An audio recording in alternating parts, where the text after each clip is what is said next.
Bienvenue à notre émission Coffre aux idées. Nous sommes heureux de nous retrouver et ce trimestre, nous partageons quelque chose qui représente l'ADN de l'Église adventiste, c'est-à-dire le livre d'Apocalypse 14, le message des trois anges. Et nous allons découvrir durant ce trimestre combien il est important de pouvoir proclamer ce message et, je dirais en deux mots, qu'est-ce que représente ce message? Et nous allons en parler avec Carole et Cassandra nous fera la prière. Notre Père Céleste, merci pour tout ce que tu fais pour nous. Merci de nous permettre de nous retrouver ensemble pour discuter de l'étude de ta parole. Nous te demandons de nous aider à comprendre le message que tu as pour nous en ce jour. Nous t'avons prié au nom de ton Fils Jésus. Amen. Amen. Alors, je vais commencer par une question d'ordre médical et je pense que Cassandra pourra nous répondre. Alors, Cassandra, ADN, ça veut dire quoi exactement? L'ADN, pour parler en langage simple, c'est ce qui va nous définir finalement. D'accord? C'est ce qui est en nous, qui est propre à chaque personne et qui fait ce que nous sommes à l'heure actuelle. D'accord. Oui, Alors, je dirais que c'est une empreinte en quelque part. Hein. C'est une espèce d'empreinte, une espèce de big empreinte qui fait que je suis qui je suis. Tu es qui tu es, mais que ça soit physiquement, intellectuellement, moralement et tout ce que tu veux. Et il n'y a pas deux personnes comme moi. Il n'y a pas deux personnes comme toi. Même les jumeaux ont des Même les jumeaux ont des choses qui vont différer. Alors, il y a quelque chose de magnifique, important à savoir, c'est que l'Église adventiste du 7e jour possède, je dirais, son ADN. Ah oui. Et son ADN se trouve dans Apocalypse, le chapitre 14, qui représente un message qui doit être proclamé dans le monde entier. Et c'est ce que Jean nous dit dans ce chapitre-là. Alors, du fait, je dirais, d'avoir sa propre identité, cet ADN, est-ce que cela amène à une certaine responsabilité ou, tranquillement, on peut faire ce qu'on veut? Attends, non mais c'est logique que ça emmène une certaine responsabilité.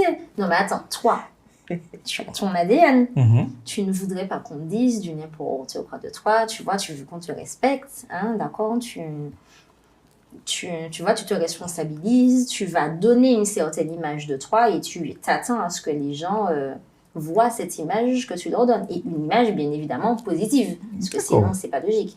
L'Église adventiste, ça devrait être pareil. Si tu as un ADN qui t'est propre, tu vas l'arborer fièrement et puis tu veux donner une belle image de toi.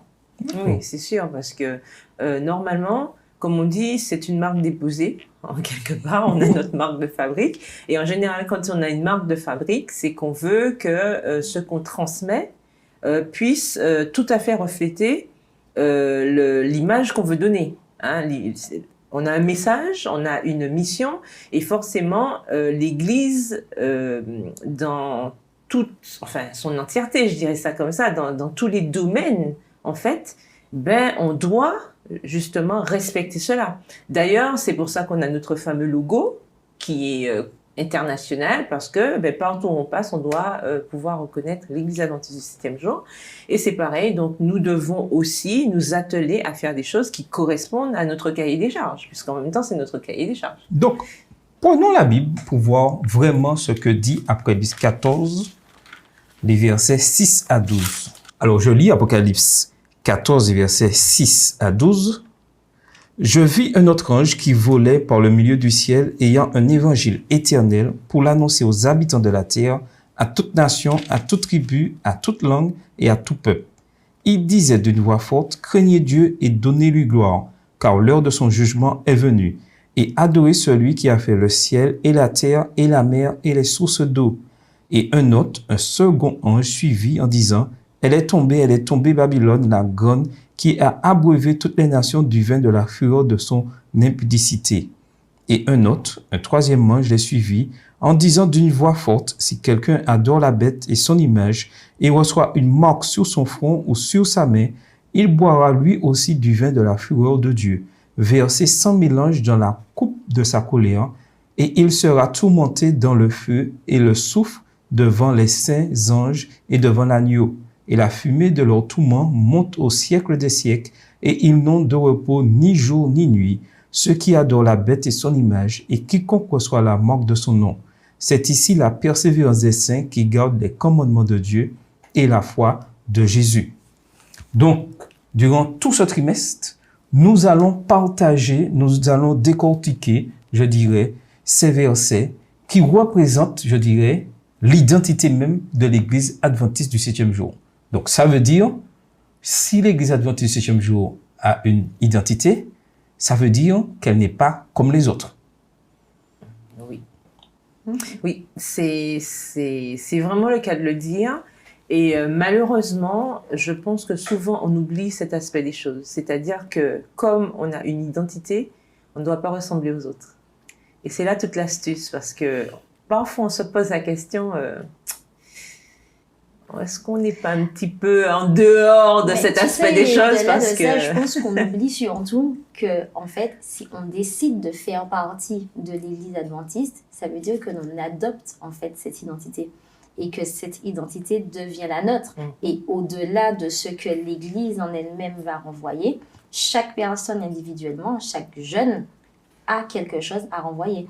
De manière à ce que lorsque l'on soit dans la rue ou dans un programme, qu'on ne reconnaisse pas les adventistes parce qu'ils auront une tenue spéciale trop particulière, vous savez exactement de quoi je parle, qu'on ne les reconnaisse pas parce que en fait ils feront des choses un petit peu bizarres, mais que comme on me l'a déjà dit, qu'on dégage quelque chose de positif et que l'on dégage finalement de par notre comportement le message en fait des trois anges. Okay. Tout à fait. Et effectivement, c'est ça, on pourrait prendre l'image de quelqu'un qui décide d'immigrer en fait.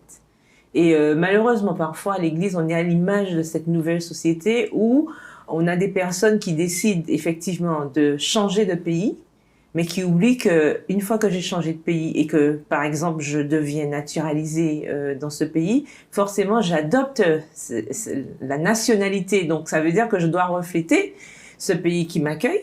Et malheureusement, souvent, on vit ça dans le quotidien, c'est tout le temps dans l'actualité, des personnes qui oublient que la naturalisation, forcément, appelle un changement de comportement ou une nouvelle identité. Et ça, on l'oublie. Et ce que Cassandra disait, c'est exactement ça. Lorsque nous décidons d'intégrer l'Église adventiste du 7e jour, nous devons aussi savoir, tout comme quand nous voyageons, comme disait l'apôtre Paul, quand j'étais chez les Grecs, je suis grec, voilà, chez les Romains, je suis romain. Il faut pouvoir comprendre qu'à l'Église adventiste, il y a ça. Et je dois respecter. Et malheureusement, on veut souvent garder les habitudes d'ailleurs dans l'Église. Et ça pose problème. Ok. Alors, lorsqu'on voit au chapitre 14, verset 6, la première chose qui est dit, c'est qu'il y a un ange qui annonce un évangile éternel. Qu'est-ce que l'évangile éternel? En fait, l'évangile, déjà, c'est la bonne nouvelle. Ça, on le sait. Mais éternel, pourquoi? Parce que cet évangile, même au-delà du retour de Jésus, cet évangile aura un impact. Parce qu'il ne faut pas oublier que, malheureusement, la petite Terry, la seule qui a bien voulu essayer les facéties du diable, malheureusement. Et il y a d'autres mondes, en fait, qui observent. Nous sommes comme dans un théâtre. Et malheureusement pour nous, nous sommes les acteurs principaux de cette malheureuse pièce, en fait. Et du coup, lorsque Jésus reviendra et que, effectivement, le plan de la rédemption aura sa finalité, parce qu'il ne faut pas oublier que ce plan s'achèvera lorsque nous serons avec lui. Lorsqu'il viendra nous chercher, ainsi de suite. Mais le monde aussi, ce sera un exemple pour éviter que ce genre de catastrophe n'arrive. Parce que personne n'a envie de rejouer la scène. Personne n'a envie de rejouer cette pièce de théâtre, vraiment de mauvais goût. Et du coup, ce sera un témoignage pour les autres mondes, d'accord, pour l'univers entier, que le mal n'est pas une bonne chose, ce n'est pas quelque chose à essayer et qu'il ne faut pas recommencer. Et cet évangile éternel, c'est ça. Parce que jusqu'au bout, on se souviendra, comme on dit, ce sera inscrit dans les annales de l'univers, que un jour, le Créateur a dû venir sur Terre pour sauver ses créatures par amour. Et ça va durer, ce sera jusque dans l'éternité. Donc, l'une des missions de l'Église adventiste, c'est d'annoncer cet évangile. Et on le voit bien. Et on voit que cet évangile doit être annoncé aux habitants de la terre. Mais j'aime bien la notion. On aurait pu s'arrêter, Jean aurait pu s'arrêter aux habitants de la terre. Non, par l'Esprit Saint, il ajoute à toute nation. On se dit, on peut arrêter là, c'est bon. Non, à toute tribu. Et non encore, à toute langue et à tout peuple. Ça veut dire que toute la terre doit être au courant de ce message-là. Puis moi, ce que j'aime bien, c'est que à la manière dans le français dans lequel c'est écrit, ça te montre bien que si tu n'as pas compris en fait que tout le monde doit être au courant, c'est qu'il y a un problème. D'accord? Donc il ne faut pas qu'on se limite à nous. Il faudrait aller même voir Georges, tu vois, dans la mangrove pour annoncer à Georges la bonne nouvelle. Ah ben oui, écoute, finalement, j'ai envie de te dire, ça reste un peuple avec une certaine modestie. Tu vois? En fait, on en rigole, mais en réalité, il ne faut pas qu'on oublie, mais qu'il faut vraiment, du moins, et c'est ce que l'on nous demande en tant qu'adventistes, c'est de propager, et en fait, sous toutes les formes, de ne pas s'arrêter à se dire « Ah ben oui, ben maintenant il y a la nouvelle technologie, donc en fait on fera tout par la nouvelle technologie. » Ben non, il y a encore des peuples qui fonctionnent en fait sans cette nouvelle technologie et qui ont besoin d'apprendre en fait aussi la bonne nouvelle. Et plus proche de nous, et de plus en plus on essaye finalement, bien heureusement, de l'intégrer, je constate dans les programmes qui sont faits dans nos églises, ben en fait les personnes qui ne parlent pas, les personnes qui sont aveugles, les personnes qui n'entendent pas doivent aussi en fait pouvoir entendre ce message et pouvoir l'accepter à un moment donné. Et c'est à nous finalement de nous adapter à ces personnes. Et c'est ce qu'on est en train de nous dire en fait. Il faut pouvoir s'adapter à tout le monde pour que tout le monde ait le message. Oui. Et remarquez bien, le texte ne dit pas convertissez. Le texte ne dit pas faites des adeptes. Le texte dit d'annoncer l'évangile. Notre rôle, c'est d'annoncer l'évangile tout en respectant l'ADN que nous avons reçu, l'ADN de Christ par rapport aussi des 10 commandements. Donc, cette mission, c'est d'annoncer et tout le monde doit être au courant. Oui, et puis ce n'est pas à nous de convertir. Dieu nous a demandé, et même quand il est venu sur terre, il nous a demandé de semer en fait. Et c'est le Saint-Esprit qui va faire un travail en ces personnes finalement. Mais pourquoi tu veux convertir quelqu'un? Et regarde bien, ce sont des choses qui se passent souvent. On le voit par exemple, un tel n'est pas adventiste et du coup se marie avec un tel qui est adventiste, donc décide de se convertir, je dis bien entre guillemets, et puis le jour où en fait tout ça ne marche plus dans le couple, c'est qu'il n'y a pas de conversion. Cette personne n'est plus convertie. Et du coup, ça montre bien que ce n'est pas nous, en tant qu'être humain, de convertir en quelqu'un. C'est vraiment la puissance divine, en fait, qui doit faire ce travail en chaque personne. Et puis, par rapport au terme que tu as utilisé tout à l'heure, ce côté adepte, qui parfois a fait couler de l'encre au niveau des adventistes. Bon, c'est clair que nous ne sommes pas là pour faire des adeptes. Nous ne sommes pas une secte, nous le disons haut et fort, puisque notre mission, c'est de faire des disciples. Le disciple, c'est qui? C'est celui qui suit un maître, d'accord? Et pour suivre un maître, forcément, il faut connaître cette personne. Je ne sais pas pour vous, mais moi, je ne suis pas les gens que je ne connais pas. Il faut rappeler que le maître, c'est Dieu surtout. Voilà. Le maître, c'est pas le pasteur, ce ne sont pas les anciens d'église. Voilà, c'est Jésus, c'est Dieu en quelque part, puisque c'est Dieu. Donc, c'est Dieu qu'on doit suivre, en fait. Et il ne faut pas l'oublier. Nous ne sommes pas là pour faire des adeptes. Nous ne sommes pas un club, d'accord? Même si des fois, on peut se poser des questions. Mais nous ne sommes pas dans cette optique-là. Il faut que nous fassions, le travail pour que les gens comprennent qui est Dieu, pourquoi Dieu, justement, est venu se sacrifier, pourquoi après, il y aura cette notion de jugement, puisqu'on aura l'occasion d'en parler, et pourquoi il va falloir mettre fin au mal. Tout à fait. Il va falloir que dans toute sa patience, que voilà. Mais j'ai une question pour toi, Charles surtout. Ah bon? Ah ben oui, écoute, c'est toi. On va essayer de répondre. Oui, mais vas-y.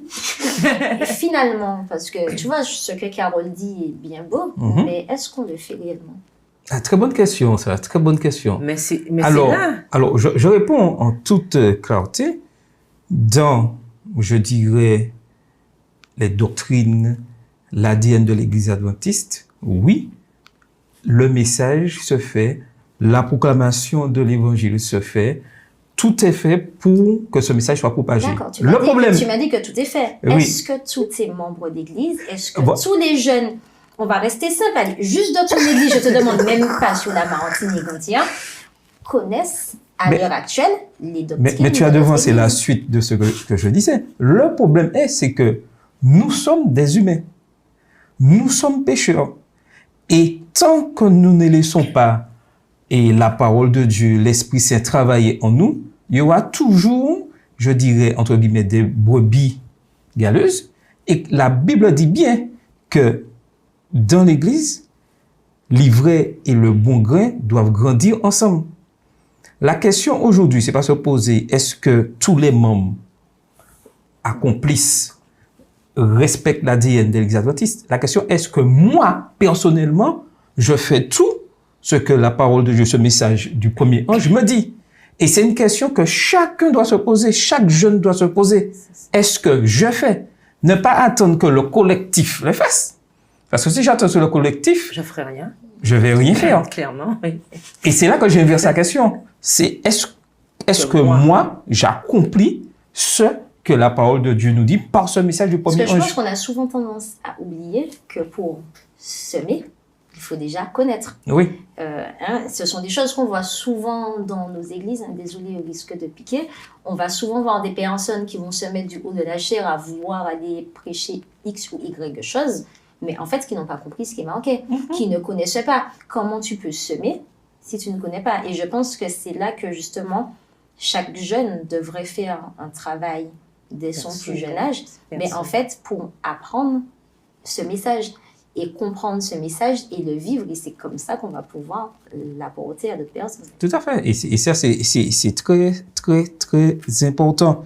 Mais pour arriver à ce stade-là, lorsqu'on lit le verset 7, l'ange dit d'une voix forte, « Craignez Dieu et donnez-lui gloire. » La question, est-ce que dans mon fonctionnement, je crains Dieu et je lui donne gloire? Voilà, c'est ça, parce que... Et tu oublies la dernière partie du verset, et adorer.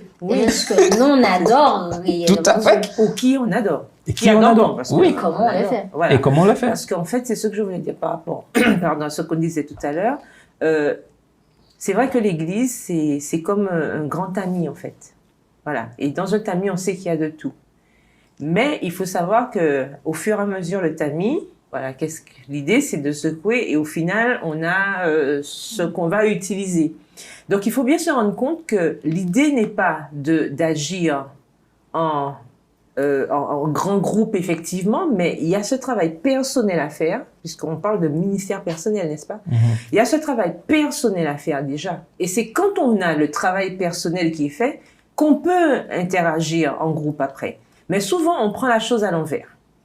On ne travaille pas sur soi et on compte sur l'Église pour faire le travail à notre place. Mais non! Le travail, il est d'abord personnel. C'est quand moi, je vais déjà m'intégrer et puis que je vais commencer à agir. Donc, c'est que chaque personne agit. Eh bien là, on a effectivement le groupe qui va aller de l'avant. Mais si chaque personne se dit, j'attends qu'on annonce sortie, j'attends qu'on fait... Mais on va jamais y arriver. Donc, il faut d'abord que ça parte de soi et ensuite, on déverse. Et c'est pas le contraire, en fait. Et souvent, on aime mettre la charrue avant les bœufs, on aime regarder à l'autre, et on ne regarde pas à soi. Non, la première personne qu'on voit le matin, en fait, quand on se réveille, oui, normalement, c'est soi. Voilà. Et c'est à nous de faire ce travail-là. Donc, il est important pour nous de comprendre que l'Église est là, oui, on soutient, mais on parlait d'implication totale du membre, justement. Mais l'implication totale, elle vient d'abord de nous. On continue dans ce que tu disais. Il ne faut pas qu'on oublie, à l'heure actuelle, nous allons à l'église le samedi matin, d'accord? De temps en temps, le dimanche et le mercredi, on ne va pas dire au plus. Oui, temps en temps. Mais en fait, voilà, de temps en temps, et puis de temps en temps, on essaye d'y aller toute la semaine quand il y a un effort. Oui. Mais bon, bref. En supprimant le jeudi. En supprimant le jeudi. En supprimant le jeudi, oui. Tout à fait. Mais bref, tout ça pour vous dire que quand on dit de craindre Dieu, de lui donner gloire et de l'adorer, ce n'est pas juste ces rares jours où nous venons à l'église. En fait, il faut bien que l'on comprenne que finalement, adorer Dieu, c'est un mode de vie. Le craindre, c'est un mode de vie qui doit se passer par notre comportement, par notre caractère, et ce sont des choses qui doivent se refléter dans notre vie de tous les jours. Comme on dit H24. Ben oui, c'est ça, H24. On ne peut pas se permettre de dire « j'adore Dieu », le samedi matin, je mets ma plus belle robe, et puis pendant la semaine, en fait, je suis... des haillons. Voilà, oui. Je suis totalement dénudée, ou je vais mettre le vêtement le plus dédoux qui existe sur Terre. Non, en fait, si on adore Dieu, mais en fait, on l'adore en toutes circonstances. Si on craint Dieu, on le craint en toutes circonstances. Et ça rejoint ce que Carole disait, c'est un travail personnel que l'on doit faire, et ce, chaque jour. Pas juste Tout à fait. le vendredi soir, Vite fait, bien fait. Ouais. Pas juste la veille des Saintes Seines pour se dire il faut que je trouve la quai pour ma Sainte Seine. C'est un travail quotidien. Oui, de longue haleine. Il ne faut pas qu'on oublie que notre but, finalement, ce message, c'est ça, c'est d'aller au ciel et de pouvoir vivre la vie éternelle. Et pour vivre une vie éternelle, mais il faut avoir ce comportement dès maintenant. Il faut prendre l'habitude. Et effectivement, et il ne faut pas oublier toujours qu'il y a cette ambivalence bien mal. D'accord? Parce qu'on a quand même à faire toujours, il y a ce combat interne, puisque naturellement, nous ne sommes pas de bonnes personnes. Ça, on le sait. Et c'est Dieu qui fait ce travail en nous. Mais même si nous savons qu'il y a justement toujours cette dualité en nous, nous devons tout faire pour nous rappeler qu'en Christ, grâce à lui, nous pouvons avancer chaque jour un peu plus vers justement ce qui lui convient. Je dis bien ce qui lui convient. Parce que des fois, on veut mettre en avant ce qu'on ressent, ce qu'on veut. Non, enfin, je dis pas malheureusement, heureusement, parce qu'il le fait pour notre bien. Heureusement, avec Dieu, c'est d'après sa volonté que nous devons vivre. Et ça doit être primordial, puisque l'adoration dont on parle là, c'est ça. Comment j'adore Dieu au quotidien? Est-ce que je fais des choses qui me plaisent? Des choses dont j'ai envie? Ou est-ce que je fais des choses selon sa parole et des choses qui vont lui plaire? Et ça, c'est une question qu'on doit se poser en tout temps. Tout à fait. Est-ce que l'on met Dieu au devant ou est-ce que nous, on reste au devant et puis il y a Dieu derrière? Alors, on a bien vu Dieu d'abord le trimestre dernier. Tout à fait. Et lorsqu'on voit, je dirais, la deuxième partie du verset 7, il y a un mot qui intervient là. Il est dit, car l'heure de son jugement est venue. Pensez-vous vraiment qu'un jugement soit une bonne nouvelle? Parce que on voit bien que c'est entré là-dedans le message du premier ange qui annonce un évangile éternel pour tout le monde. Donc, évangile, nous avons vu, c'est bonne nouvelle. Est-ce que le jugement est une bonne nouvelle? Mais nous avions étudié il y a 2 trimestres, finalement, cette notion de jugement. Et je rappelle que finalement, ce jugement, c'est ce qui nous donne accès à la vie éternelle à laquelle on aspire. Donc, oui, finalement, c'est une bonne nouvelle, à condition, bien évidemment, que l'on ait décidé de suivre Dieu et d'accepter sa parole. Alors, ça, le jugement, c'est ce qui arrive de mieux dans la vie d'un chrétien. D'accord? D'un chrétien sur cette terre. Oui, je dis dans la vie du chrétien. Pourquoi? Parce que il faut bien qu'il y ait une fin quelque part. Enfin, c'est comme dans tout. On peut pas jouer un match éternel ad vitam. On ne peut pas... Non, tout a une limite. Il n'y a que Dieu qui soit illimité. Heureusement pour nous. Mais tout a une limite. Et même la patience de Dieu. Le plan de la rédemption, c'est un plan. Donc, comme c'est un plan, il y a un début, il y a une fin. C'est pas un plan qui dure... voilà. Donc, il faut bien qu'il y ait justement ce jugement pour marquer la fin du plan et pour passer à autre chose. Puisqu'à un moment donné, s'il n'y a pas de jugement, comment on saura justement qui a bien fait et qui n'a pas bien fait? Il faut bien qu'il y ait justement cette discrimination claire, précise pour tout le monde. Pour le malin, d'accord? Pour le diable. Pour les êtres célestes. Pour tout le monde. Comme ça, les choses seront claires. Voilà ce qui s'est passé. Et voilà, il y a eu instruction. Voilà, comme dans une enquête, etc. Et donc, il faut que le jugement soit pour nous une bonne nouvelle parce que ça annonce justement cette espérance que nous avons de pouvoir vivre l'éternité avec Dieu. Donc, la semaine prochaine, on va encore plus développer le jugement. Mais j'ai une question à propos du jugement. Le jugement, est-ce que c'est quelque chose de bien réel? Si. Ben oui. Il est en cours d'ailleurs. Alors, est-ce qu'il y a des mesures, je dirais, simples que nous devrions prendre dès aujourd'hui face au jugement, puisqu'il est réel? Mais écoute, tu viens de Dieu. Tu viens tout juste de le dire. Craignez Dieu, donnez-lui gloire et adorez celui. Alors, ma question, puisque tout à l'heure tu m'as posé une question, ma question est pourquoi il nous est si difficile, je dirais, puisque c'est ça que tu nous dis d'adorer, pourquoi il nous est si difficile de ne pas respecter? Je pense que ça fait 30 minutes là qu'on est en train de répondre à cette question, Charles, quand même. C'est parce que c'est difficile, mais toi-même tu l'as dit. Parce qu'on est pécheurs. Il y a le mal, mais oui. On est pécheurs, toi-même tu l'as dit, nous sommes dans des un humains. combat. Et pour qu'on puisse réussir à le faire, il faut que l'on oublie notre moi et que l'on accepte que le Saint-Esprit nous transforme. Tout à fait. Et Alors, ça chaque jour. Alors, je vais vous donner un chapitre dans la Bible qui nous permet de bien comprendre ce que nous devons faire, dans quel état nous devons être face au jugement. C'est le psaume 51. Et nous allons le lire. Au chef des chantres, psaume de David. Lorsque Nathan le prophète vint à lui, après que David fut allé vers Bathsheba. Ô Dieu, aie pitié de moi dans ta bonté, selon ta grande miséricorde, efface mes transgressions.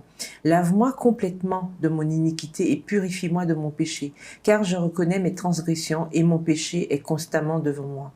J'ai péché contre toi seul, et j'ai fait ce qui est mal à tes yeux, en sorte que tu seras juste dans ta sentence, sans reproche dans ton jugement. Voici, je suis né dans l'iniquité et ma mère m'a conçu dans le péché. Mais tu veux que la vérité soit au fond du cœur. Fais donc pénétrer la sagesse au-dedans de moi. Purifie-moi avec l'hysope et je serai pur. Lave-moi et je serai plus blanc que la neige. Annonce-moi l'allégresse et la joie, et les eaux que tu as brisées se réjouiront. Détourne ton regard de mes péchés, efface toutes mes iniquités. Ô Dieu, crée en moi un cœur pur, renouvelle en moi un esprit bien disposé. Ne me rejette pas loin de ta face, ne me retiens pas ton Esprit Saint. Rends-moi la joie de ton salut, et qu'un esprit de bonne volonté me soutienne. J'enseignerai tes voies à ceux qui les transgressent, et les pécheurs reviendront à toi. Ô Dieu, Dieu de mon salut, délivre-moi du sang versé, et ma langue célébrera ta miséricorde. Seigneur, ouvre mes lèvres, et ma bouche publiera ta louange. Si tu eusses voulu des sacrifices, je t'en aurais offert, mais tu ne prends point plaisir aux holocaustes. Les sacrifices qui sont agréables à Dieu, c'est un esprit brisé. Ô Dieu, tu ne dédaignes pas un cœur brisé et contrit. Répands par ta grâce tes bienfaits sur Sion. Bâtis les murs de Jérusalem. Alors tu agréeras des sacrifices de justice, des holocaustes et des victimes tout entières. Alors on offrira des taureaux sur ton autel. Démarche simple. Reconnaître ses péchés. Et une fois que j'ai reconnu mes péchés, j'annonce aux autres ce que Dieu a fait pour moi. Et reconnaître que le jugement de Dieu est juste. Tout à fait. Parce qu'il dit bien, et donc j'ai péché contre toi seul, j'ai fait ce qui est mal à tes yeux, en sorte que tu seras juste dans ta sentence, sans reproche dans ton jugement. Ça veut dire que je reconnais que ce que je vais avoir comme conséquence par rapport à ma bêtise, et ça, par contre, on n'aime pas trop. Mais j'ai une question Donc, il faut simple. faire attention J'ai une à ça. question simple. Si nous n'allons pas proclamer ce message, est-ce que c'est pas parce que nous n'avons pas demandé pardon de nos péchés?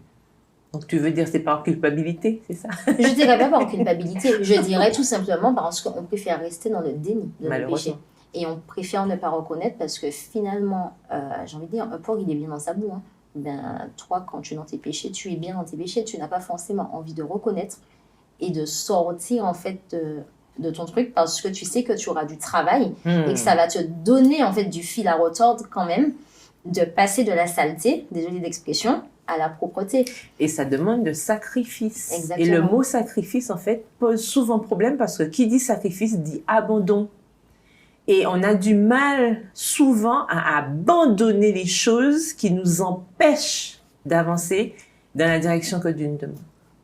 En tout cas, nous allons nous retrouver la semaine prochaine pour continuer cette magnifique discussion sur le jugement. Mais pour aujourd'hui, faisons tout pour accomplir fidèlement la mission. C'est-à-dire, débarrassons-nous de la culpabilité, reconnaissons nos fautes et entrons dans la démarche que Christ veut, dans laquelle nous diriger. Mon souhait, c'est que chacun d'entre nous, nous prenions conscience de la mission. Soyons fidèles à cette mission. Annonçons que Christ revient bientôt et que son jugement est juste. C'était votre émission Coffre aux idées.